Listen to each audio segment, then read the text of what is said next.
नमस्कार मंडळी. स्टार प्रवाहावरील लग्नानंतर होईलच प्रेम या मालिकेच्या पुढे येणाऱ्या भागामध्ये आपल्याला असं पाहायला मिळणार आहे की काव्याचे डोहाळे जेवणाचा कार्यक्रमासाठी सगळेजण तयार होऊन पुढील कार्यक्रमासाठी गुरुजीची वाट पाहत असतात. तेवढ्यातच लगेच गुरुजी तिथे येतात. तेव्हा सगळ्यात अगोदर मानिनी काकू गुरुजींना काव्याची कुंडली पाहायला सांगतात. तेव्हा मात्र गुरुजी तिच्या कुंडली पाहतात आणि अचानकच गंभीर होऊन जातात. ते पाहून मानिनी काकू म्हणतात की काय झालं गुरुजी, काव्याची डिलिव्हरी सुखरूप तर पार पडेल ना?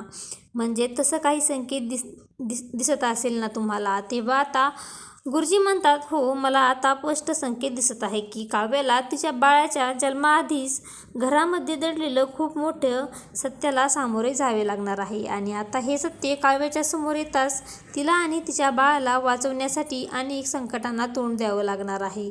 तर आता मात्र गुरुजी असं भाकीत करताच काव्या लगेच गुरुजीकडे घाबरून पाहते आणि ती विचारते की गुरुजी, नेमकं काय म्हणाला तुम्ही?